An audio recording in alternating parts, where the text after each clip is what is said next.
Benjamin Netanyahu யுத்தத்தினால் அடைய முடியாததை சமாதானம் என்கிற பேரில் அடைவதற்கு முயற்சி செய்கிறார். அதனூடாக பாலஸ்தீனத்தை கைப்பற்றலாம் என்று நினைக்கிறார். அவருடைய இந்த எண்ணங்கள் எல்லாம் பகல் கனவாக மாறுமே தவிர நிஜமாக போவதில்லை என்பது நமக்கு தெரியும். காரணம் என்னன்னா, உடனடியாக நிரந்தர யுத்த நிறுத்தம் ஏற்பட வேண்டும். பாலஸ்தீன மக்களுக்கு தேவையான நிவாரணங்கள் எல்லாம் உள்ளே அனுப்பப்பட வேண்டும்.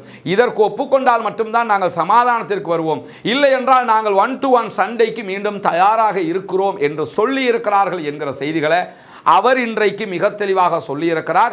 இப்படி பாலஸ்தீன விடுதலை இராணுவத்தினுடைய குழுக்கள் இந்த நிலைப்பாட்டில் தான் இருக்கிறார்கள் என்பதை காசாவுக்குள்ளே இருக்கக்கூடிய பாலஸ்தீன விடுதலை இராணுவத்தினுடைய பேச்சாளர்களில் ஒருவராக இருக்கக்கூடிய பசாம் நாயிம் அவர்களும் மிக தெளிவாக இன்றைக்கு அல் ஜசீராவுக்கு தெரிவித்திருக்கக்கூடிய செய்திகளை பார்க்க முடிகிறது. எனவே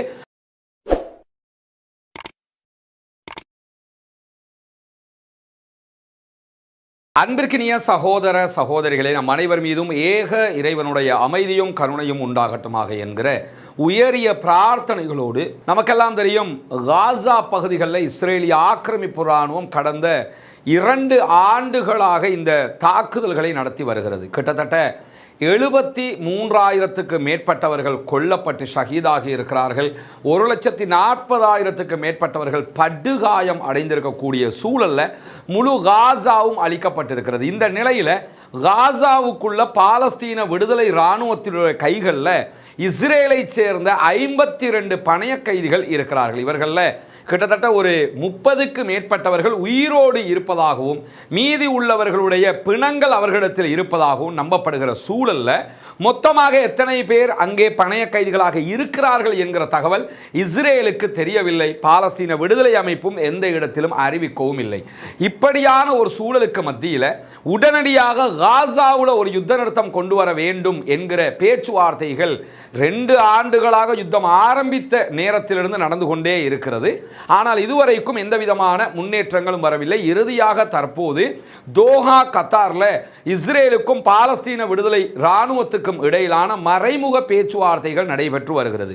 இதற்கு துணையாக அமெரிக்காவும் அதே போன்று ஈஜிப்டும் பேச்சுவார்த்தைகளில் கலந்து கொண்டிருக்கிறார்கள். மறைமுக பேச்சுவார்த்தைனா ஒரே கட்டிடமாகத்தான் இருக்கிறது. கட்டிடத்துக்குள்ள நேருக்கு நேர் பேசிக்கிற மாட்டாங்க.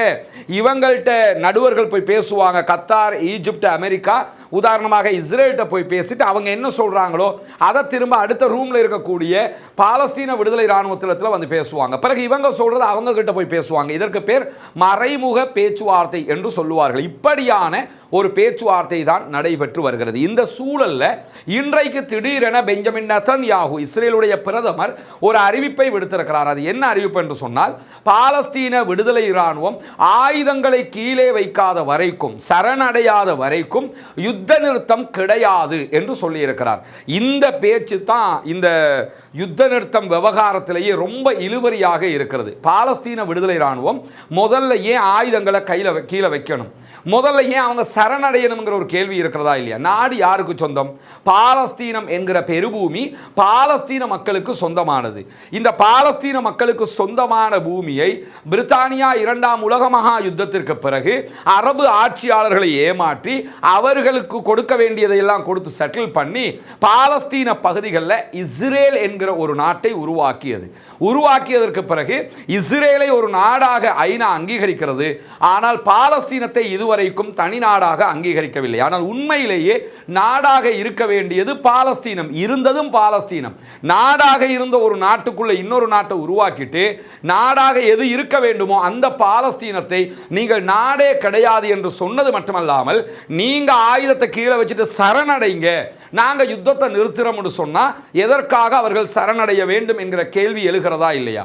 எங்க நாடு, எங்க நாட்டை நாங்க மீட்டெடுக்க போராடுறோம், எங்க நாட்டினுடைய ராணுவம் நாங்க எதுக்குடா உங்ககிட்ட வந்து சரணடையணும்? இரண்டாவது, இந்த யுத்தத்தில் படுதோல்வி அடைந்திருப்பது இஸ்ரேலுடைய சோல்ஜர்ஸ் 70,000க்கு மேற்பட்டவர்கள் கொல்லப்பட்டிருக்கலாம் என்கிற செய்திகளை சர்வதேச ஊடகங்களை எழுப்பிக் கொண்டிருக்கிறது. இஸ்ரேலிய ஹயோம் உள்ளிட்ட ஊடகங்களை இந்த செய்திகளை எல்லாம் சொல்லிக் கொண்டிருக்கிற நேரத்தில் இஸ்ரேல் காசாவுக்குள்ள நடைபெற்று வருகிற இந்த யுத்தத்தில் இதுவரைக்கும் சொன்ன எந்த இலக்குகளையும் அடையவும் இல்லை.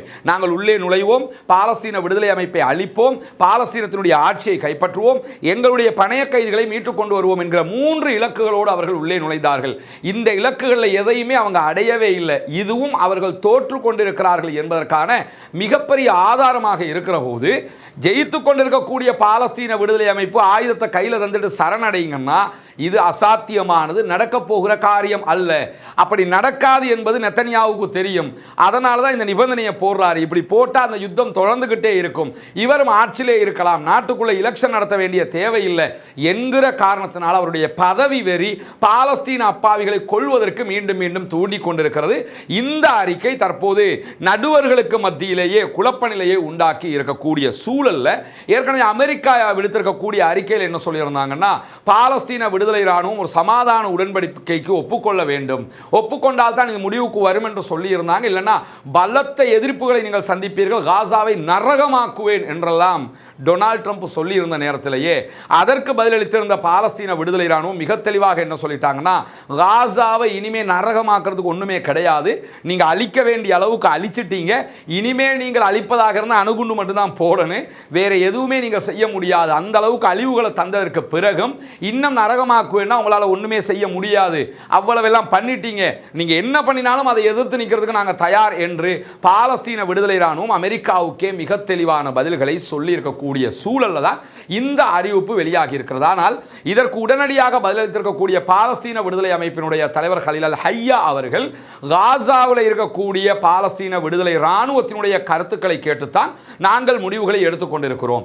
காசாவுக்குள் இருக்கக்கூடிய போராட்ட அமைப்புகள், போராட்ட ராணுவத்தை சேர்ந்த அத்தனை பேருமே பாலஸ்தீனத்தில் இருந்து இஸ்ரேல் முழுமையாக வெளியேற வேண்டும், உடனடியாக நிரந்தர யுத்த நிறுத்தம் ஏற்பட வேண்டும், பாலஸ்தீன மக்களுக்கு தேவையான நிவாரணங்கள் எல்லாம் உள்ளே அனுப்பப்பட வேண்டும். இதற்கு ஒப்புக்கொண்டால் மட்டும்தான் நாங்கள் சமாதானத்திற்கு வருவோம், இல்லை என்றால் நாங்கள் 1-to-1 சண்டைக்கு மீண்டும் தயாராக இருக்கிறோம் என்று சொல்லி இருக்கிறார்கள் என்கிற செய்திகளை அவர் இன்றைக்கு மிக தெளிவாக சொல்லியிருக்கிறார். இப்படி பாலஸ்தீன விடுதலை ராணுவத்தினுடைய குழுக்கள் இந்த நிலைப்பாட்டில் தான் இருக்கிறார்கள் என்பதை காசாவுக்குள்ள இருக்கக்கூடிய பாலஸ்தீன விடுதலை ராணுவத்தினுடைய பேச்சாளர்களில் ஒருவராக இருக்கக்கூடிய பசாம் நாயிம் அவர்களும் மிக தெளிவாக இன்றைக்கு அல் ஜசீராவுக்கு தெரிவித்திருக்கக்கூடிய செய்திகளை பார்க்க முடிகிறது. எனவே பாலஸ்தீன விடுதலை ராணுவம் ஒருபோதும் ஆயுதங்களை கீழே வைக்காது, சரணடையாது, பாலஸ்தீன விடுதலைக்காக தங்களுடைய இறுதி மூச்சு வரை போராடுவோம் என்பதை திட்ட அறிவித்திருக்கிறார்கள். பெஞ்சமின் நெதன்யாகு யுத்தத்தினால் அடைய முடியாததை சமாதானம் என்கிற பேரில் அடைவதற்கு முயற்சி செய்கிறார், அதனூடாக பாலஸ்தீனத்தை கைப்பற்றலாம் என்று நினைக்கிறார். அவருடைய இந்த எண்ணங்கள் எல்லாம் பகல் கனவாக மாறுமே தவிர நிஜமாக போவதில்லை என்பது நமக்கு தெரியும். காரணம் என்னன்னா, பாலஸ்தீன விடுதலை ராணுவத்தை பொறுத்தவரையில் அவங்க அல்லாஹ்வை தவிர யாரையும் நம்பி இல்லை, அவர்களையே நம்பித்தான் இந்த ஆயுதங்களில் இருந்து அத்தனை தயாரிப்புகளையும் மேற்கொள்கிறார்கள், எல்லா தாக்குதல்களையும் அவர்கள் தான் நடத்தி கொண்டிருக்கிறார்கள். எனவே யாரையும் வெளிநாட்டில் இருந்து இணைச்சுக்கிட்டு அவங்க தாக்குதலை நடத்தல, வெளிநாடுகளில் இருக்கக்கூடியவங்க பாலஸ்தீனத்துக்கு ஆதரவாக தாக்குதல்களை நடத்துகிறார்களே தவிர வெளிநாட்டில் இருக்கக்கூடியவங்க வாங்க எங்களோட வந்து சேருங்க, வாங்க யுத்தம் செய்வோம் என்று அவங்க அழைச்சதும் இல்லை, யாரையும் அவங்க இணைத்துக் கொள்ள போவதும் கிடையாது. காரணம், இது எங்கள் நாடு, நாங்களே போராடுவோம் என்கிற தெளிவான இலக்கை நோக்கி அவர்கள் பயணித்துக் கொண்டிருக்கிறார்கள். எனவே பாலஸ்தீன விடுதலை ராணுவத்தினுடைய எண்ணங்களும் செயல்பாடுகளும் வெற்றி பெற வேண்டும் என்று அல்லாஹ்விடத்திலே பிரார்த்திக்கிற அதே நேரம் பாலஸ்தீனம் வெற்றி பெற வேண்டும், பாலஸ்தீனம் சுதந்திரம் அடைய வேண்டும், பாலஸ்தீன அப்பாவிகளும் நம்மை போன்ற நிம்மதியானவர்களாக மாற வேண்டும், வாழ வேண்டும் என்கிற உயரிய பிரார்த்தனைகளோடு பாலஸ்தீன அப்பாவிகளுக்காக பிரார்த்திக்கிற அதே நேரம் இஸ்ரேலிய ஆக்கிரமிப்பு ராணுவத்திற்கு எதிராகவும் குனூத்துன் நாசிலாவை ஓத மறந்து விடாதீர்கள் என்பதோடு பாலஸ்தீன மக்களுக்காக ஜனநாயக ரீதியாகவும் குரல் எழுப்புவோமாக. வாகிறது அவ்வானா அல்ஹம்துலில்லாஹ்.